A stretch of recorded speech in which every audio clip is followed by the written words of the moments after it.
Hello YouTube, Gladiator Beast YCS champion and World Championship competitor Mike Kohanam here.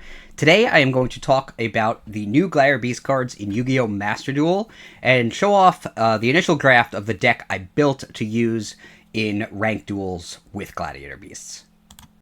To start, I'm using a Gladiator Beast Tri-Brigade version that is similar to my TCG deck. This variant of Gladiator Beasts has served me well at local TCG tournaments, and has also had some showings in regional qualifiers around the world. I think this is the best way to play Gladiator Beasts right now, but I am definitely open to trying other ways as well. If you like this video, please do hit the like button on YouTube, subscribe to the channel. If it gets a good reaction, not only will I build other Gladiator Beast variants and showcase how they work and the strengths and weaknesses of those builds, but I'll also post a separate video with duels that I'm engaged in so you can get insight into my thought process and some of the combos that the deck can do. In this video, I'll show off my current deck list, and I will highlight some of the differences between my Master Duel version of the deck and TCG version of the deck. And I'll also go through one duel that actually showcases some of these differences and how the legality of certain cards in Master Duel makes the deck a bit stronger here. So here's my current version of the deck. If you just want a quick look at some of the big differences between the TCG version and the Master Duel version, obviously you'll see Maxx is in the main deck, because why wouldn't it be? This is Master Duel. And you'll also immediately notice that there are two cards in the extra deck that are actually forbidden in the Yu-Gi-Oh! TCG. Those are Simorgh, Bird of Sovereignty, and Appaloosa, Bow of the Goddess. Going alongside the Simorgh, Bird of Sovereignty, I'm also main decking Mist Valley Apex Avian, which the Simorgh can special summon from the deck in either player's end phase, so that you have an Omni Negate that can negate any card your opponent plays.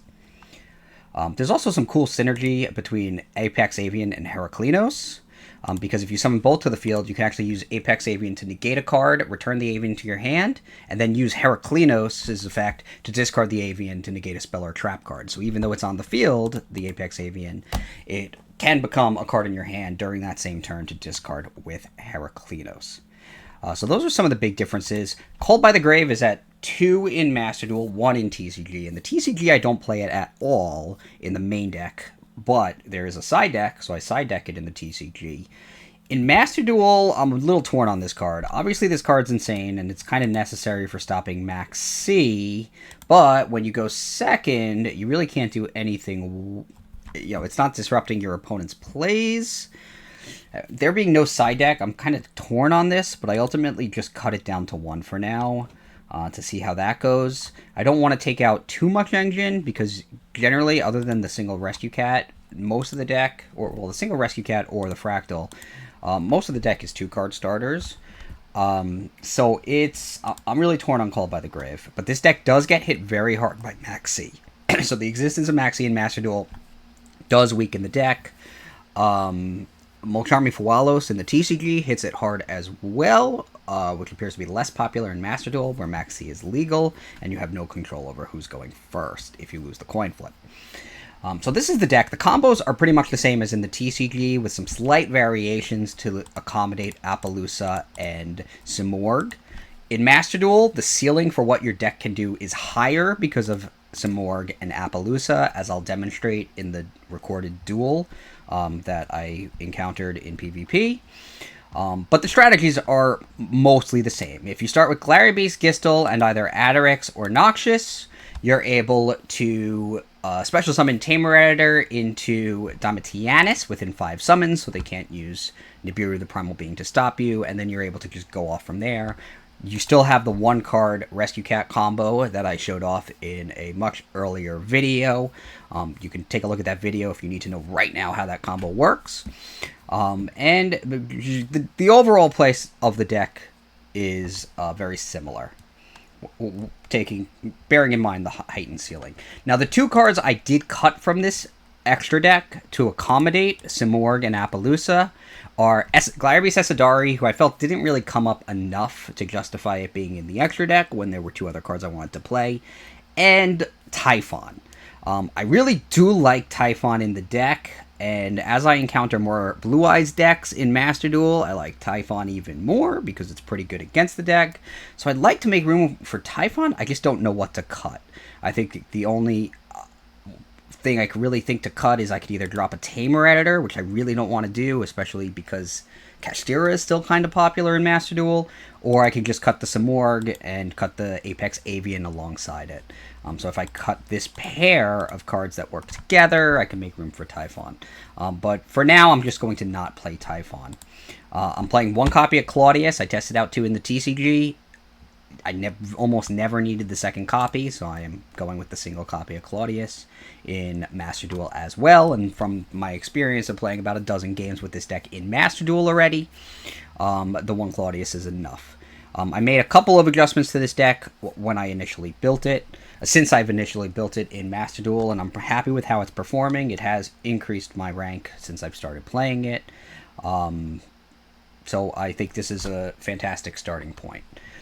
Rescue Cat, I keep seeing a lot of people playing less than 3 copies, either playing 1 or 2. I think it's the best normal summon in the deck, so I'm still going to play 3. I understand the temptation to cut copies. I think players justify playing fewer than 3 because there's you can turn any Tri-Brigade monster. Well, you can turn the Fraktall plus the... So if you drop Fraktall, Tri-Brigade Fraktall, you can use this effect to dump Kitt, dump Nervall, get Kerass, discard a card with Kerass to summon the Kerass, banish 4 to summon Shurag, link Shurag and Kerass into Farragut, and then use Shurag's effect to search for Rescue Cat, use Farragut to special summon it, and then you have your cat without actually drawing it. So it is searchable by really quite a few cards in the deck, because you just need the Fraktall or the Tenki to get to Fraktall. And if you have already built up a graveyard, you really could use any Tri-Brigade monster to do it. So there are ways to search for the cat, so I understand people playing less, but I really like 3 because I think it's the best normal summon in the deck. I just want to remind everyone, Gladiator Rejection is a cool card because you're able to add it to your hand with the effect of Gistel.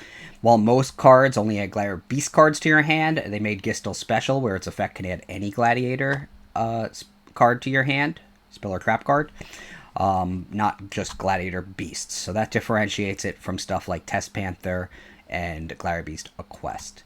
I mentioned in the previous video as well, I am playing Darius because the legality of Appaloosa makes Darius a little stronger because it can bring back a monster used as a link material for making Appaloosa. And then one final thing before I go into that duel that I wanted to show everyone. I do want to note, this is actually a relatively inexpensive deck to build in Master Duel. They made Claudius an ultra rare, but this is, I believe, a 1 of. At most, maybe you would play it as a 2 of, but I'm pretty confident it's a 1 of. They made Gistel, who's a guaranteed 3 of in every deck. If you're playing Gladiator Beast with fewer than 3 Gistels, it's wrong. It's straight up wrong. So they made Gistel super rare. So that was pretty generous. And then they made Flavian Colosseum, and ultra rare. So that's the 3 of ultra rare if you want to play 3 copies. But I have built variants of Gladiator Beast with fewer than 3 copies as well. So they definitely make Gladiator Beast really accessible. Some of the older cards are also ultra rares, but then they also put them in the new pack. So it's pretty cool that you can build the deck relatively easily. So even if you don't want to make this your competitive deck, you can still play around with it and have a lot of fun. And I think you'll see, especially from the duel I'm about to show, that the ceiling of this deck is incredibly high. And what I've noticed from just playing about a dozen games is a lot of opponents, if they don't have the monster effects in their hand to activate during your turn when you go first, they actually concede pretty quickly.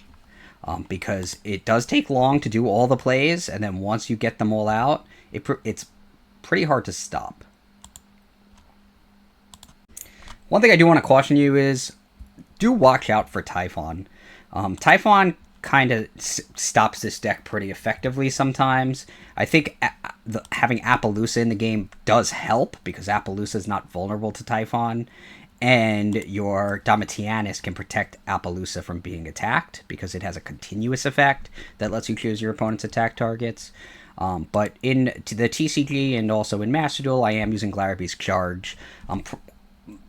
And one of the reasons I'm using Gladiator Beast Charge, not just because it's searchable by the effect of Flavian, so you get for free in the end phase if you special summon from the deck, but one of the reasons is because if your opponent special summons Typhon, you can just instantly flip this card before they're able to use its effect or activate a spell card, destroy the Typhon to turn all your Gladiator Beast effects back online, and then your opponent won't be able to summon again that turn since they summoned Typhon.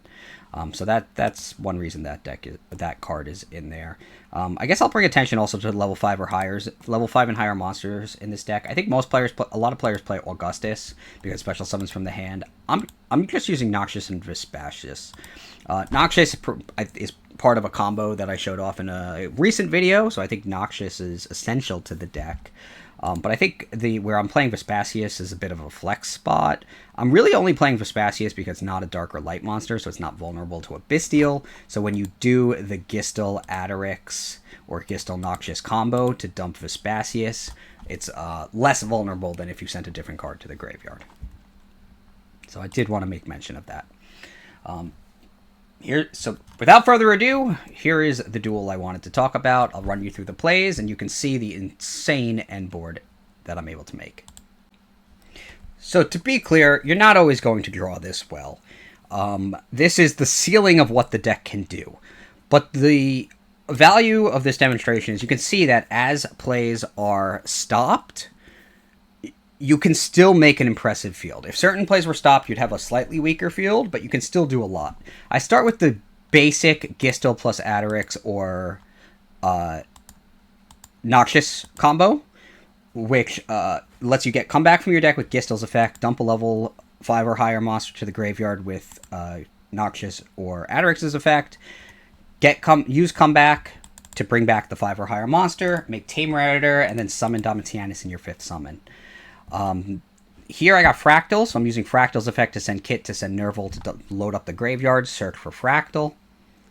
Now I normal summon Fraktall. I can use its effect to banish 2 cards for Dragacies, which gives me a body on the field. Link summon for Test Panther. I use Panther's effect, get another comeback. Since I have a Glad on the field already, I can use the Panther's effect to get Equeste to bring back another comeback. As of now, Domitianus is protecting my plays from card effects, so I use the comeback to bring back the Tamer Editor. Tamer Editor summons another Domitianus.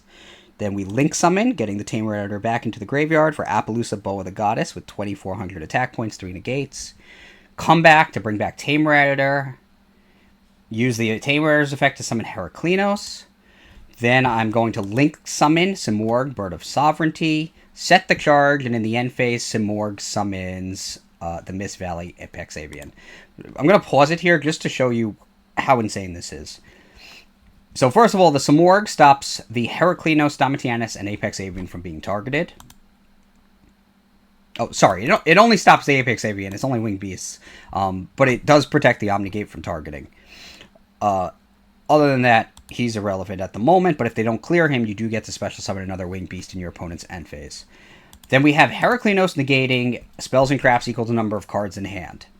So that will be the Kerass, and then the Apex Avian when it returns to the hand. Apex Avian can negate anything, and then we have 5 monster effect negations. 3 from Appaloosa, 2 from the Domitianus, and the opponent can't attack Appaloosa to make it fewer negations, because Domitianus lets you choose your opponent's attack targets. So the opponent uses Heat Wave, which does literally nothing. Ultimate Slayer, so he gets rid of the Appaloosa, which already... So that clears out 3 negations already. Gets to draw a card with Garura. Magical Mallet. I have so many negations, I'm not going to waste one on a card that just cycles cards. Feather Duster. I do have the charge to destroy anything, but I don't need it. There's the Lightning Storm. That gets the first negation. Have to protect the Domitianuses. Then there comes Cripple Tactics. Apex Avian returns to the hand to negate its activation.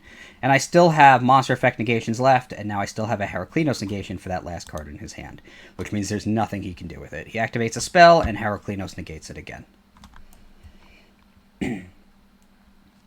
At this point, I have 12,400 attack points on the field. I get another monster from Samorg in the end phase, and obviously he concedes.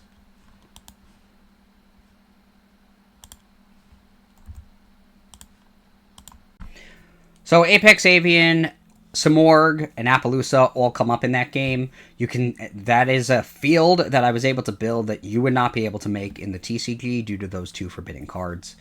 So I think that was a pretty good showcase of the deck's heightened end board. So how the ceiling is higher than it's ever been for Gladiator Beasts. If you found this video helpful, I would really appreciate if you subscribe to the channel and like the video. If it gets a good response, which most of my Gladiator Beast videos have been getting, I'll keep making Gladiator Beast content. This is basically a Gladiator Beast channel at this point. So I'll show off more duels I'm in, make more variants of the deck, talk about different combos. If you want to see the same combos I've already discussed in previous videos, but in a Master Duel format, let me know. I'm considering whether to make new videos for the same combos I've already done. And if you need to know those combos now, I urge you to check out some of my older videos where I go through all of the main combos in the Gladiator Beast deck that are the same in Yu-Gi-Oh! Master Duel. Again, there's a couple of variations which allow it to be a little bit stronger in Master Duel, but the floor of what you can do is exactly the same as the TCG. I'll also put my deck list down below in the description in case you want to copy it card for card as a starting point for your Gladiator Beast deck. And thanks for watching.